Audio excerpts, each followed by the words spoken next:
네, 하나님 말씀 마가복음 12장 35절에서 37절까지 말씀 함께 읽도록 합니다. 시작. 예수께서 성전에서 가르치실새 대답하여 이르시되 어찌하여 서기관들이 그리스도를 다윗의 자손이라 하느냐. 다윗이 성령에 감동되어 친히 말하되 주께서 내 주께 이르시되 내가 내 원수를 내 발 아래 둘 때까지 내 우편에 앉았으리라 하셨도다 하였느니라.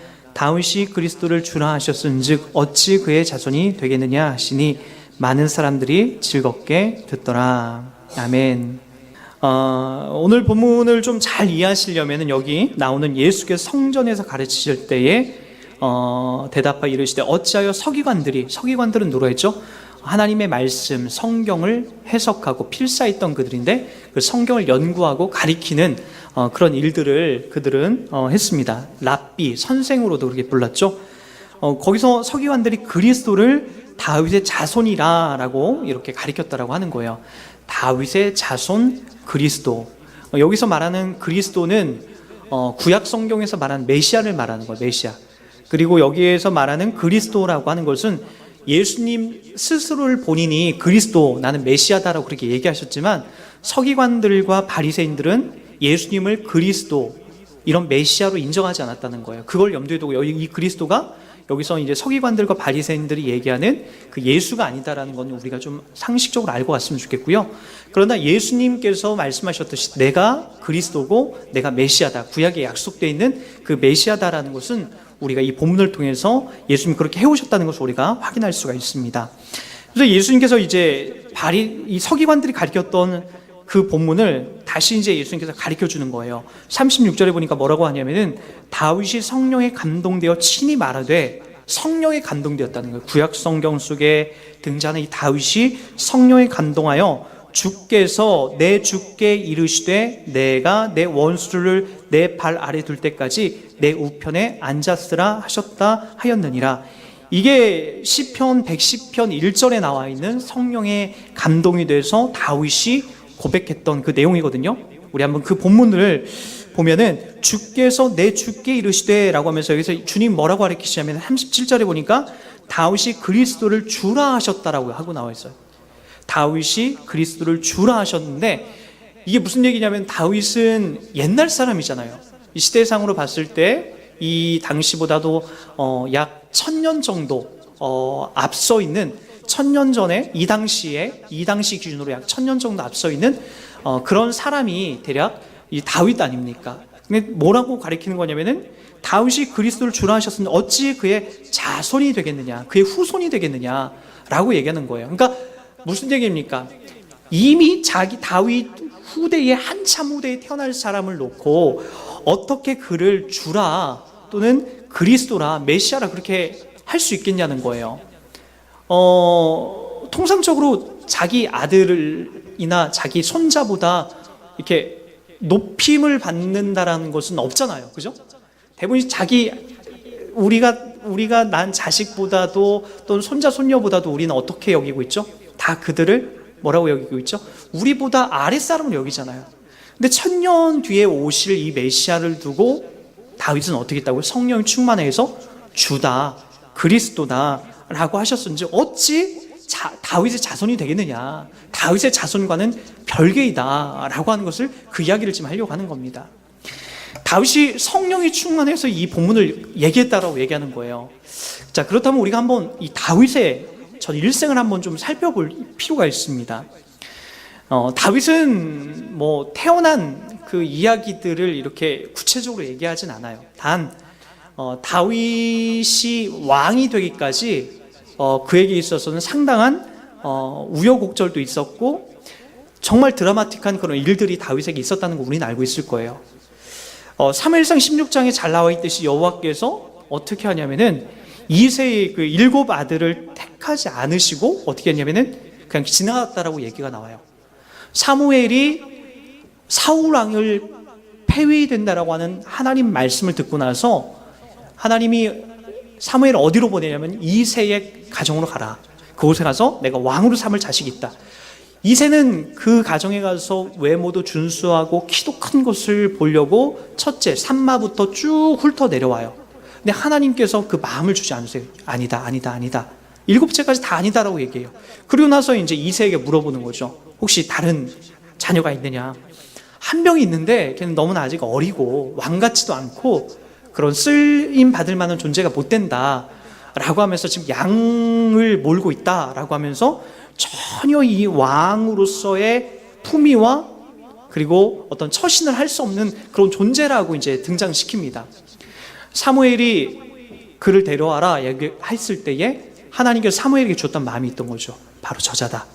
바로 저 아이를 내가 왕으로 삼을 거다라고 얘기합니다. 그때 나왔던 말씀이 사무엘상 16장 12절이에요. 제가 읽어드립니다.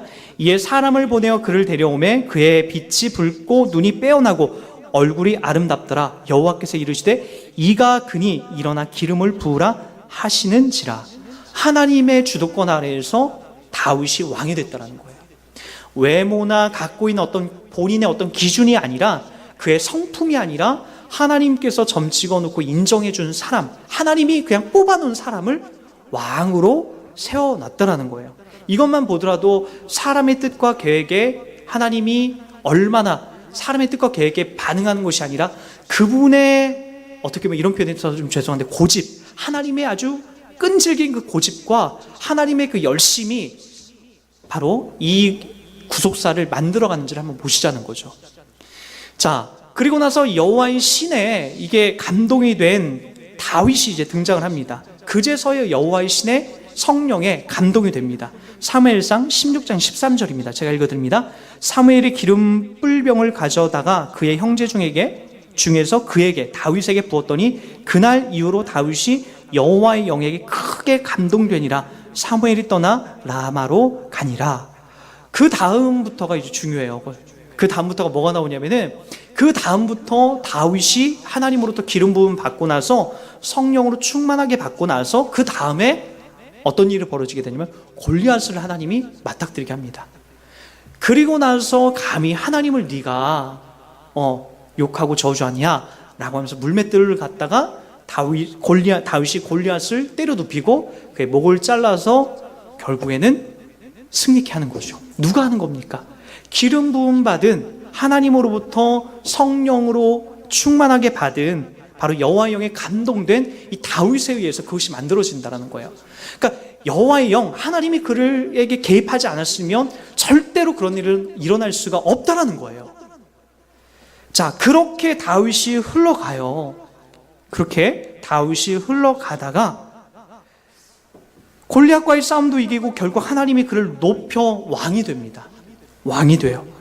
그가 왕이 되면서 하나님께서 약속하셨던 영원한 어떤 약속이 이루어지냐면은 메시아에 대한 영원한 언약이 그제서야 하나님이 그에게 허락합니다. 우리 한번 그 부분 한번 찾아볼게요. 중요한 부분이니까 사무엘하 7장 우리 11절부터 한번 보도록 하겠습니다. 구약성경 사무엘하 7장입니다.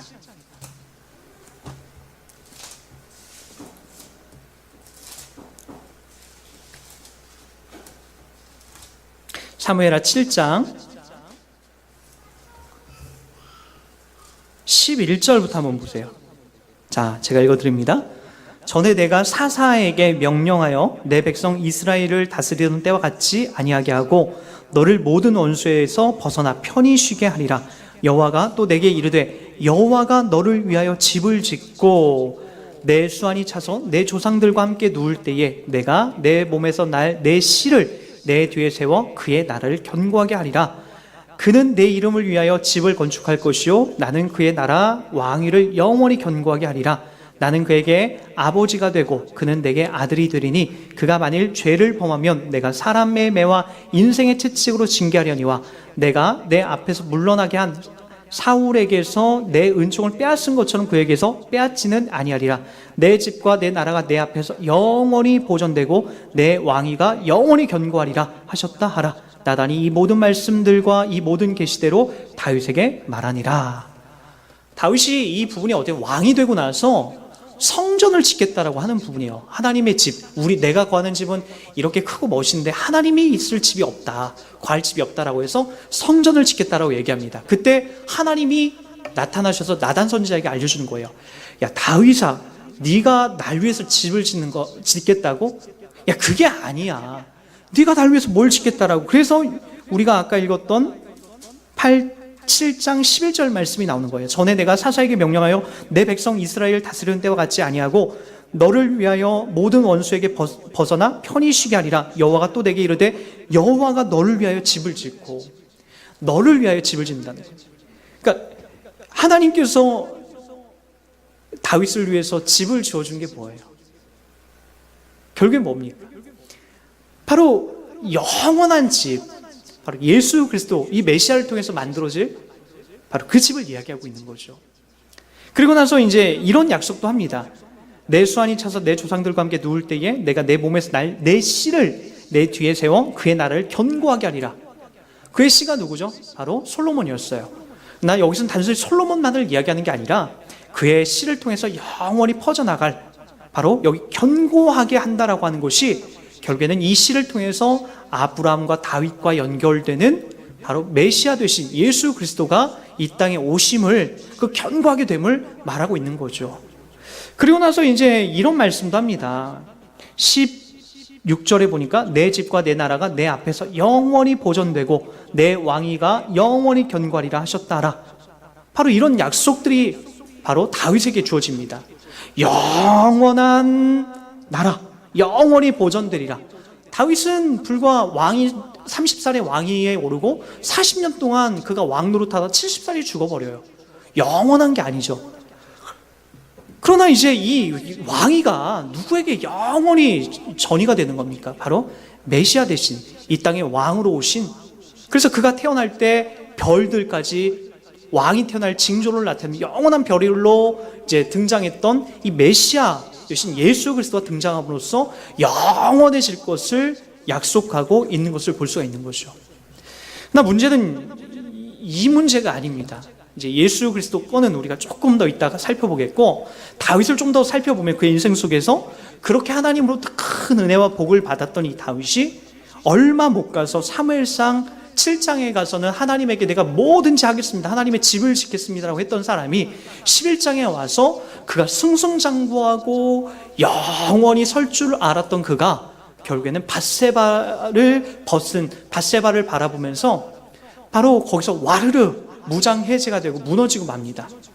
뭐 그 내용은 여러분 다 아시기 때문에 제가 따로 설명은 안 할 거예요. 거기에 나와 있는 이 다윗이 얼마나 악하고 얼마나 아주 민첩하게 죄를 범해 나가는지 그 부분에 나와요. 나 성경이 말하려고 했는 그 내용은 바로 무슨 이야기를 하려고 하는 거냐면은, 다윗이 그러한 죄와 그러한 상황 속에서 무엇을 얘기하려고 하는 거냐면은, 그것이 죄인 줄도 모르게 그가 그렇게 살아가고 있는 모습을 보여주려고 하는 거예요. 본인이 이게 처절하게 죄임에도 그렇게 죄처럼 느껴지지 않았던 그 상황이 그에게 이제 찾아왔던 거죠. 본성적으로 인간이 어떻다라는 거, 죄인이라는 거죠. 가만히 있으면 할 줄 아는 게 죄밖에 없고, 그리고 이것이 과연 진짜 죄인지도 모르는 그런 무감각에 빠지게 되는 가련한 인생이 바로 인간이라고 하는 거예요. 다윗도 그랬고, 그리고 다윗 이후에 등장하는 숱한 왕들도 대부분이 다 자기가 죄를 짓고 있으면서도 죄라고 느끼지 못하는 그런 무감각하게 빠지기 시작합니다. 다윗이 밧세바를 범하고 나서 나단 선지자가 가서 그를 책망하고 나서 그가 바로 지었던 시가 바로 시편 51편에 등장합니다. 우리 한번 시편 51편을 한번 찾아가 보겠습니다.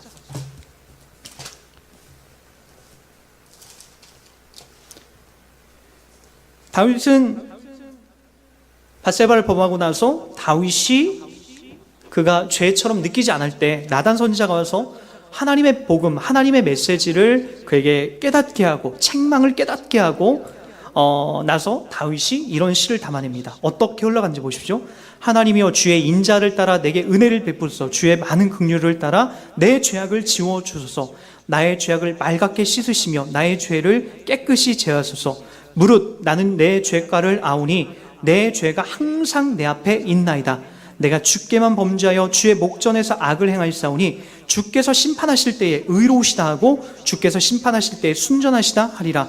내가 죄악 중에서 출생하였으며 어머니가 죄 중에서 나를 잉태하였나이다. 여기까지만 보도록 할까요? 무엇을 얘기하고 있습니까? 내가 뱃속부터 철저하게 내가 죄인이었다는 거예요. 내가 아주 태어날 때부터 뱃속에서부터 나는 죄악 덩어리였고 죄를 가지고 이 땅에 태어났다라고 하는 것을 뼈저리게 지금 담아내고 있는 거죠. 그리고 나서 뭐라고 얘기하냐면은 내가 주께만 범죄하여 주의 목전에서 악을 행하였사오니 라고 얘기합니다. 4절에 여러분, 내가 주께만 범죄했다라고 나와요. 주께만. 그죠? 따지고 보니까 사실은 이 우리한테도 범한 거고 밧세바한테도 내가 큰 죄를 범한 거지만, 이걸 따지고 보니까, 이 모든 것들을 따지고 보니까 결국에는 하나님 앞에 설 염두가 없는 거예요.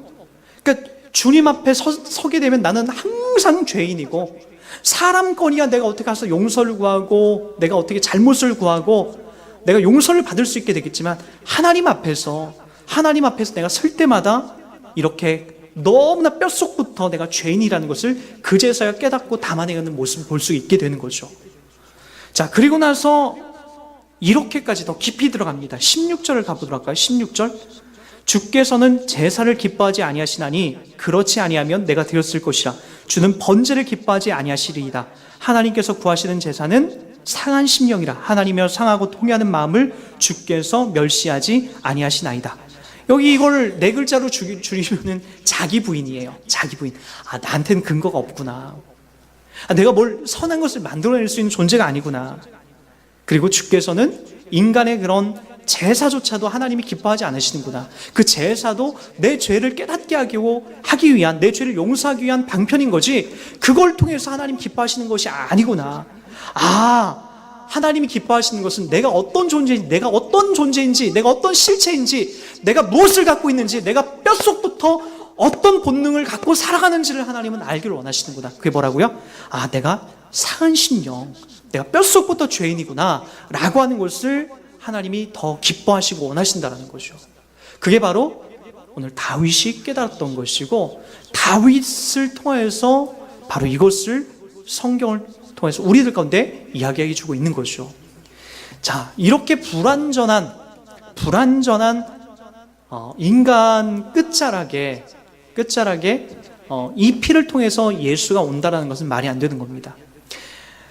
그의 혈통으로 온 것이 아니에요. 예수는 성령을 통해서 유다 지파에 포함돼서 오셨지만, 이 다윗의 어떤 피와 혈통을 가지고 온 게 아니죠. 그렇기 때문에 다윗의 실제적인 후손이라고 여겨질 수 없는 거죠. 피를 통해서, 다윗의 피를 통해서, 씨를 통해서 온 것이 아니라, 그 인간이 만들어낸 모든 것은 이제 꺾어버리고 파토내고 더 이상 인간이 만들어낼 수 있는 선한 것이 없기 때문에 하나님께서 새로운 것을 약속하시고 준비하셨던 거죠. 그게 바로 뭐죠? 성령으로 여자의 몸을 빌려 이 땅에 오신 바로 메시아 되신 예수 그리스도라는 거죠. 그분이 이 땅에 오실 때에 이렇게 약속된 말씀을 갖고 오십니다. 아들을 낳으리니 이름을 예수라 하라. 이는 그가 자기 백성을 그들의 죄에서 구원할 자이심이니라 하니라. 어떤 의미인지 알겠습니까? 인간들이 만들어낸 이 숱한 죄악, 인간들이 만들어내는 이 숱한 욕심, 그리고 이 교만, 거기에서 하나님이 어떤 희망을 걸 수 있지 못하셨어요. 그래서 영원한, 우리를 구해내실 영원한 죄, 그 죄악 가운데에서 허우적거리고 있는 우리를 구원하시기 위해서 바로 하나님께서 참된, 약속된 메시아 되신 예수 그리스도를 이 땅에 보내주신 거죠. 그분이 이 땅에 오셔서 그리스도다, 메시아다, 그런 이야기를 합니다. 우리 일찍이 마가복음을 통해서도 이 부분이 확인이 됐습니다. 우리 마가복음에 보면은 8장 29절에 이렇게 얘기합니다. 또 물으되 너희는 나를 누구라 하느냐? 베드로가 대답하여 이르시되 주는 그리스도시니이다 라고 이렇게 얘기합니다. 그리스도가 뭐라고요? 구약에 약속된 그 메시아입니다 라고 이야기를 하는 거예요. 그 구약에 약속된, 약속으로 보내주신 그 메시아입니다 라고 베드로가 그렇게 담아내고 있는 거죠.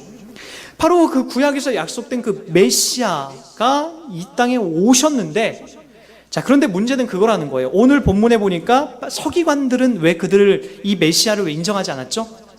그들이 원했던 메시아는 누구였다고요? 바로 다윗의 혈통을 통해서 그가 올 텐데, 그 혈통은 바로 다윗 나라를 회복할 거다. 다윗 나라가 어떤 나라였죠? 그가 부강하고 그리고 정치적으로, 종교적, 군사적으로 완벽한 그런 나라를 서기관들은 그걸 원했던 거예요. 다윗과 같은 그런 존재, 다윗과 같은 그런 완벽한 존재가 와서 이 땅을 통치하고 만들어갈 것이다. 서기관들이 공부해낸 것, 서기관들이 기다렸던 메시아는 바로 그 메시아였던 거죠. 그런데 하나님께서 이 땅에 보여주신 메시아는 뭐였죠? 종의 형체를 가진 메시아. 인간을 구해내시기 위하여 이 땅에 오신 메시아. 싸워서 그들을 이기는 메시아가 아니라 그들에게 져주면서 그들을 포용하고 가는 메시아.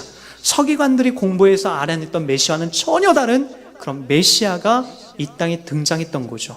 그래서 바로 서기관들과 바리새인과 서기관들은 바로 그 예수를 바로 받아들일 수 없었던 거죠. 그러나 우리도 이러한 비슷한 삶을 담아내고 있다는 것 아십니까? 예수가 그리스도라는 것은 알지만 우리의 삶 속에서 그분을 진실되게 그런 메시아 되신 주님, 이 땅에 하나님 보내시면서 목적하신 바대로 우리가 받아들이는 걸 되게 어려워합니다. 당장 우리가 먹고 사는 문제, 그리고 이 땅에서 우리가 성공과 야망을 쫓아 살아가는 그런 문제로 인해서 바로 그분을 놓치는 경향성들이 얼마나 많은지 몰라요. 오늘 우리 9장에 가서 마가복음 9장에 가서 8장에 가서도 제가 읽어드렸던 그 부분이 바로 그 부분이에요. 8장 29절에 보면은 또 물으시되 너희는 나를 누구라 하느냐? 베드로가 대답하여 이르되 주는 그리스도시니라 라고. 물론 예수님의 제자들도 이렇게 고백했어요. 그러나 이 고백을 하자마자 예수님께서 무엇을 얘기하냐면은 인자가 많은 고난을 받고 장로들과 대제사장들과 서기관들에게 버림받아 죽임을 당하고 사흘 만에 살아나야 할 것을 비로소 그들에게 가르치시되, 이 말이 나오자마자 베드로가 드러내놓고 이 말씀을 하니까 베드로가 예수를 붙들고 항변하며 예수께서 돌이키사 제자들을 보시고 베드로에게 꾸짖었다라고 얘기가 나옵니다. 뭐죠? 그리스도가 맞는데 그 그리스도는 어떤 그리스도라고요? 베드로가 갖고 있는 지금 그리스도에 대한 인식은 뭐예요? 예수님께서 십자가에 못 박혀 죽으시고 부활해야 된다라는 것엔 도통 관심이 없고 바로 뭐예요? 주님이 이 땅에 와서 로마 처부 쓰고 우리가 지금 가족과 친척을 다 버리고 주님을 따랐으니까 우리 높은 자리에 앉게 해주세요 라고 하는 그 야망과 바로 이 땅에서의 세상 사람 취급하는 열심이 그 안에 담겨져 있던 거죠. 근데 의외로 교회에도 이런 부류들이 되게 많아요. 목사님들도 참 많고 교회를 다니는 사람들마다 이런 내용을 담아고 낸 사람이 너무나 많아요. 하나님을 그리스도라고 인정하고 주님이 죽으심과 부활하심에는 도통 관심이 없어요. 하나님께서는 그 예수 메시아를 이 땅에 그 자리로 보내셨는데 우리는 그런 메시아가 아니라 자꾸만 내 소원을 이루어서 내 소원 성취를 해주는 메시아로 우리가 자꾸만 그분을 그렇게 이해하고 받아들이려고 합니다. 여러분, 살면서 우리가 참 안 되는 일들이 너무나 많아요. 내 자녀도 내 뜻대로 안 되고, 그리고 우리 집도 내 뜻대로 안 되고, 부자가 돼야 되는데 늘 가난하고, 자녀들은 시험에 늘 좋은 대학에 합격해야 되는데 재수, 삼수에서 지방대학 정도에나 가고, 그게 우리를 가슴 아프게 하죠. 그때마다 우리가 좌절하고 넘어지고 절망합니다. 왜 그러죠?